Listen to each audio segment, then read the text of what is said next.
It's been a little minute since I've seen you guys. It's good to be back into the fold. Most importantly, coming off the bye week, I think it was at the perfect time for us as a team, particularly as a defense. And getting back this week, I saw a difference in the guys. Just a great level of energy. Seemed like they were recharged, refreshed, mentally as well as physically. And I think they're ready to go. We've had a good week of practice thus far. We got to finish on the right note today and tomorrow before we get on the plane. We're playing a good football team, a real good football team, a playoff team that I think is well coached. They have some dynamic football players. ETN, in my opinion, is one of the top backs. He probably don't get the recognition that he deserves, but three-down back that can make it happen in all phases of the game. You look at the tight end, he's phenomenal. You know, Ingram, just like, I mean, what can he do? You know, when you watch him on tape, he does it all. He's out at number one at receiver. They put him in the slot, inline blocking for the run game. I think he's phenomenal. And of course, Christian Kirk drafting him in Arizona, still playing at a high level. Definitely got to know exactly where he is at all times. And I think really has, revitalized his career going down there with Peterson. He's doing some good things. And, when you look at the quarterback, he does a great job, number one, protecting the football. He doesn't turn it over, And I think they have a great balance in running and passing and not trying to put a lot on him. And he does an extreme great job for us getting the ball out quickly. So, and giving an overview of those guys, we got to go execute. It's about everything we do up front. Number one, stopping this run game. And, when they are in an opportunity where they're going to pass the football, we got to execute on the back end. So with that, I'll take your questions. You mentioned the energy this week. I mean, looking back before the Bengals game, was that noticeable to you that there was a dip in energy at that point? You could say that we noticed it. I noticed it. But we got a good group. And, sometimes fatigue sets in. So, again, I thought it came at the right time. It's definitely never been a question of effort from our guys and how we practice. I think they go out and give us everything each and every day. But, when you look at 9 weeks into it, I think it came at the right time. You told us yesterday that you moved out to the field. What was kind of your input into that decision, and how do you think it can help?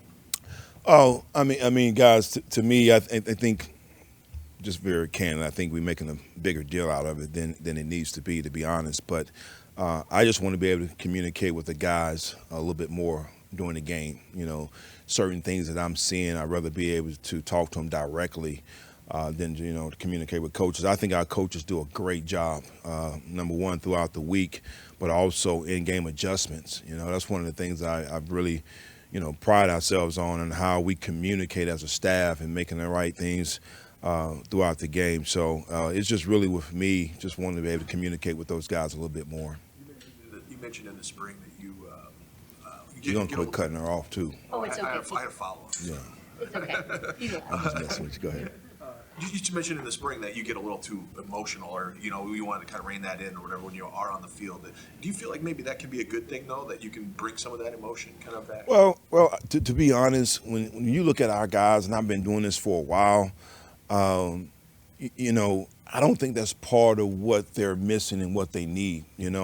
Sometimes it can be good. I think, we all feed off each other. Coaches, we feed off one another. I feed off the players. So, it depends. But I think it's more or less in the communication part that we can, have that dialogue, direct, face-to-face, and try to make the adjustments that we need to make throughout the game. With ETN, as you're looking at the film, what do you think has made him so successful this season? I think, again, I think Coach Peterson and Doug does a good job just with the scheme and the things that they're doing. He has a lot of weapons around him that sort of complements him a little bit. Like I said, I rant and rave about the tight end and the receiving core that they have. So, and he's a powerful runner, and he has the ability to be able to also take it outside and has good speed. So I think he's, again, three-down back. What does this game mean to you, given what's happened in the last 3 weeks? I try to stay out of the past. When I say that, the obvious is the obvious, But, dwelling on the past 3 weeks is not going to really change what we're trying to get done. And our focus has been, since we've been back, it's like, it's just, one at a time. Let's just go, refocus ourselves to do what we got to do to get this game. And I think we know in the previous games, we were there, we played hard. We got to go execute. We got to make plays when given the opportunity. I got to do a better job again, just putting them in better positions, which I think is going to, help them go execute. But third down has been hurting us. We got to get off the field. We've had those guys in both games, third and long, and all of a sudden, Burrow, great job of him being athletic. He gets out of it. Third and long, going back to Minnesota, opportunity to get off the field, and we did, and just sort of spiraled right there with the first drive. So those are things that we have to correct.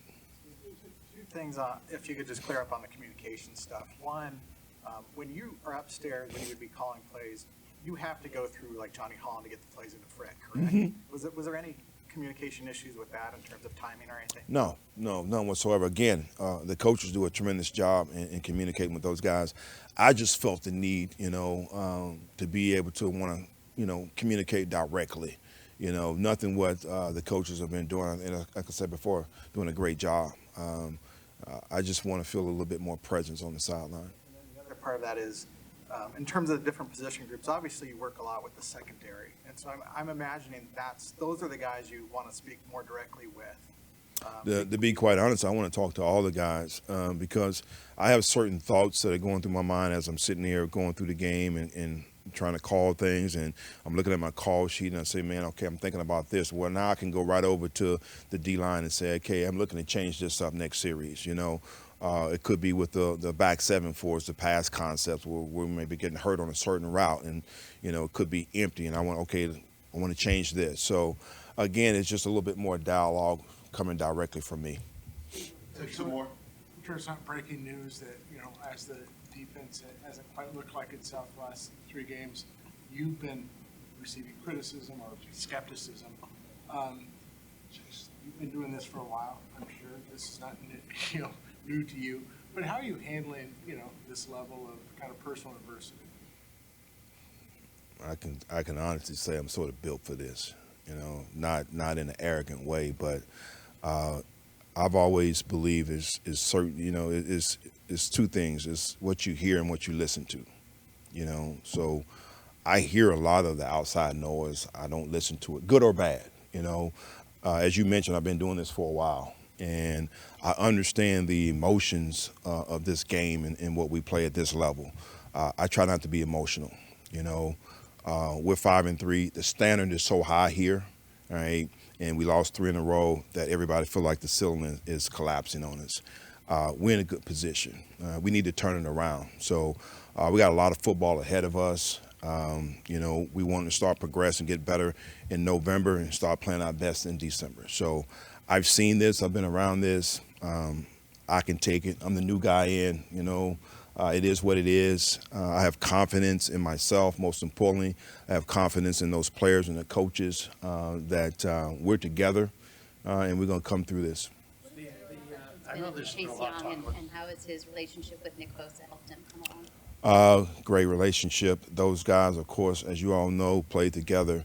I think he has truly come in and fit into the culture that these guys have set. I think Bosa has made that transition seamless for him. And I think he's excited just because he's in a different climate, different element, and he came in Washington and was thrust in a situation where he had to be a leader as a rookie. And that's tough when you have no one to really look to the right or left of to try to pattern yourself after. So he has a lot of guys here in this locker room that he can lean on.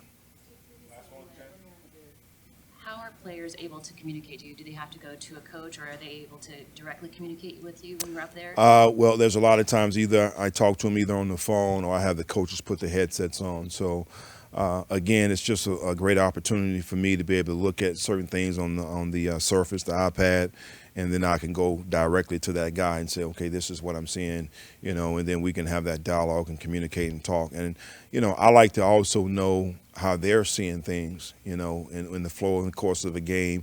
So that's going to allow me to be able to call certain things differently according to how they see it as well. Appreciate you. different guys on the line this week. How's the preparation going? Different guy. Oh yeah, with Bankstown. He's doing a good job.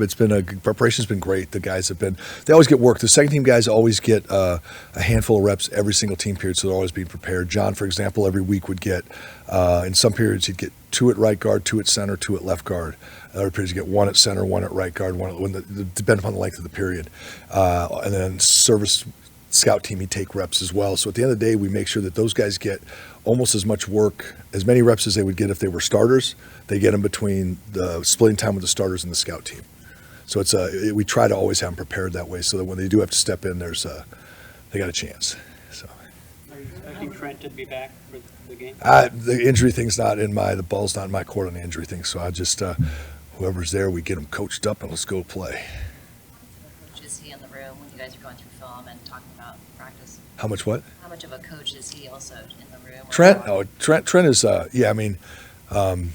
my meeting room is the meeting room's. Here's a shocker. I talk a lot. Okay, I like to talk. So I talk a lot in there. I'm always the way I coach is I kind of not just do that. Kind of tell stories, and I talk through the play and then every now and then I'll have an offshoot to tell a story about a player I used to coach, and it's just kind of like this thing turns out to be, but Trent will, all of a sudden, if he's whispering over there in the corner to Jalen or to McKivitz or somebody, and I'll just, hey, speak up and say what you're going to say. Wow, I was just saying da-da-da-da. So he's always looking, always thinking. And he's always respectful and doesn't want to, overstep his bounds. But I'm always like, Trent, just say what you want to say, man. And if I don't agree, he and I have a great relationship. I just say, Trent, I don't agree with you. And he may still disagree. We may agree to disagree, or later on he's like, I'm right, or later on I'll say, no, you're right. That was a great idea. And oftentimes the guys do it. I just want to tell me so that we can, because I don't, I've got a lot of answers, but I definitely don't claim to have them all. So. Halfway point here. How would you evaluate the way the right side of your line has played through the first week? It was really cool to do the study. I enjoyed it. I told Kyle when I came back, I said, losing 3 games in a row, obviously this is an NFL season. This is when you really find out what you're made of, when you go through the tough times. And it's been really cool not cool. It's been interesting to see how we've come through it, and where we're going to end up with this whole thing being where we are today. When you evaluate the guys, I said, what's really funny is, take Spencer Burford, for example, take Colton. They've gotten better. You watch the cut-ups, you're like, gosh, look at him in Pittsburgh, look at him in I don't remember the second game, but look at him each week, and then all of a sudden, look at him today. And then I remember last season, and they've gotten better. Does it always show up in like you'd say the stat line, right?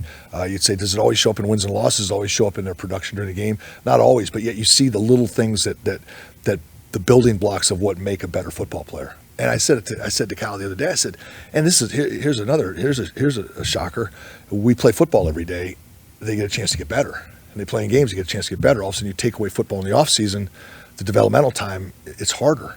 And so this is when they should improve. And if you go about it the right way, if they approach it the right way, you don't get stuck on W's and L's and get stuck on how do we improve, and then what's my role in that in helping us win games. I'm very happy with their progress. You'll always hear me say it, there's not a guy up there that's playing well enough. Everybody can get better, including me. What does this upcoming game mean to you, given the fact that you're in the midst of a 3-game losing streak? You just alluded to it. Yeah, no, it's anytime you don't want to lose more than 1 in a row. You don't want to stack. You want to stack wins.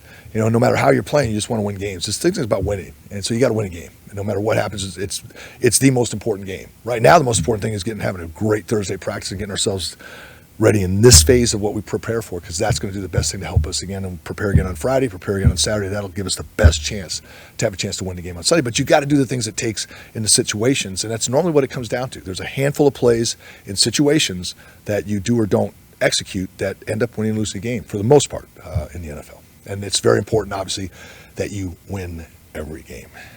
How much of the issues with the running game the past few games have to do with opponents coming up and saying, we're taking this away, and how much does it have to do with, no, there was lanes there, we just didn't hit them? Yeah, it's been the same. It's almost been the same every week. We talked about it a couple weeks ago. We haven't had a chance to talk since the Cincinnati game. We talked about how the possessions went in the Minnesota game. We talked about the Cleveland game and how we were always behind the 8 ball and second and longs. We never could get any rhythm going. And the Cincinnati game, what happened was, just let's start second half. You come out, you have an 8, 9, 10 yard run, and then you get called holdings, 1st and 20. We overcame it, but same thing happens the first play of the game. We get 8 yards on a play or 9 yards on a play, and then we run a power and we don't get a yard. And we run a short yards run and we don't get a yard. Now, is that the fault of the run? Is that us? We didn't block it good enough.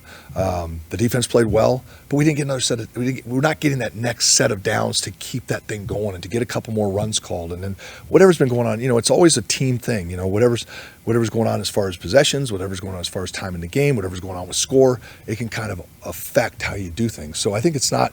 I don't look at it as a bad trend, because when I look at practice, when I study the cut-ups, it's not like, oh crap, man, we're not, so-and-so's not hitting the hole, or we're not blocking this guy, or the defense is, oh my God, this is the hardest defense we've ever faced. No, it's not. It's just the way it's kind of fallen right now.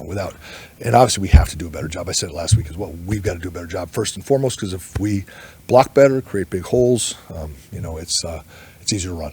Chris, what's the challenge this week with Jacksonville's D-line? They got Trayvon Walker and Josh Allen off the edges. What do you see? Yeah, again, we face them every week. It seems like great pass rushers off the edge. So Colton and the tackle, Trent or Jalen, have a great challenge in front of them. Everybody's got to do their part to help, make sure that we don't, we keep our quarterback upright and doing what he's got to do. They play great team defense. Those guys are good players. The interior players, they haven't had the production with the sacks, but they pressure the quarterback, and they're very, very good team defense. They're very well coached. They get to the ball. The last 3 defenses. When you take all of them been well coached, but you go back to Cleveland. Cleveland's one of the top defenses in the league. You look at how Cincinnati's team played last week, and this team this week, very, very, very well coordinated, good job. Minnesota's in the first year with Flores up there, and they did a good job, but they're a little different place in the development of their defense than those other 3 teams.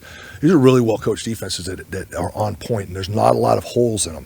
So you got to be really good at what you're doing, and you have to make plays and convert so you can get more sets of downs. You get more sets of downs, you're going to have chances, and that's what we've got to be able to do. You're seeing good edge rushers every week. Are there more, the depth of pass rusher around the league? Is it just at a different level than maybe it was?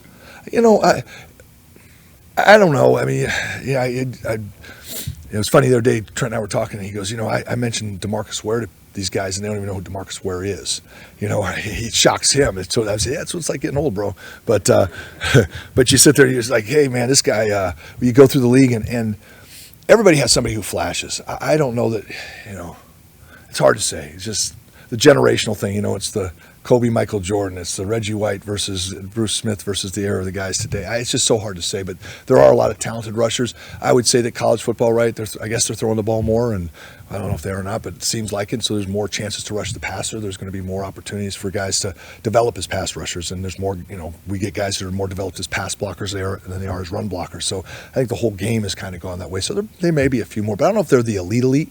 But man, it seems like every week somebody has one, and you have to. I think that's where people invest their picks. Everybody knows if you can, get after a quarterback. The best way to stop a good quarterback is if you can get in his face and rush him. And the more guys you have that can rush, the better the defense. Addressing the team right after the Bengals loss, what struck you about his message? Oh, I just, he's a great guy, great leader. And it was heartfelt. It wasn't lip service, in my opinion. That's what I liked about it. Whatever he would have said, it was heartfelt, and he meant it. I touch the football every play. I'm responsible. I got to take care of the football. And I think that was the crux of it. I don't remember it all exactly, but I just like the fact that he's accountable and not afraid to say it's my fault. He's not pointing the finger at anybody, saying, I got to take responsibility for this. I got to make sure I do a better job. You guys have trusted me to do this, and I got to do better. And it's the response you would hope a guy would have when things didn't go as well. To say it was bad or whose fault, I'm not can't get into all that, but at least in his mind, what he felt was his responsibility, he needed to do a better job of, and he addressed it with the team. Which then, who's going to tell, what is it, the emperor's clothes or whatever, the elephant in the room, right? Who's going to say that it's the elephants in the room is there were interceptions and they've cost us the last couple of games or whatever it is that has happened, and he took accountability for it. Playing Chase Young in the previous seasons? Chase Young was I'm always involved in the draft process with the D-line and the linebackers, and then Kyle knows to have me leave the room when the DBs show up because I'll fall asleep. So, but when the rushers are there, man, I'm there watching. And I remember Chase coming out, and I thought Chase a really, really good player, great athleticism, great speed, great length. It just, for whatever reason, it hasn't all come together consistently. You could make a highlight reel of the guy that's like, holy cow, this guy's phenomenal. But then the play in and play out, and I can't put my finger on it because we don't play him that much over the last couple of years, once or twice. So I haven't studied him that much, but he's a very, very good player, and it's just a matter of, I think, getting the op to be consistent. Thank you, Coach. All right, guys, thank you. Locker room's open.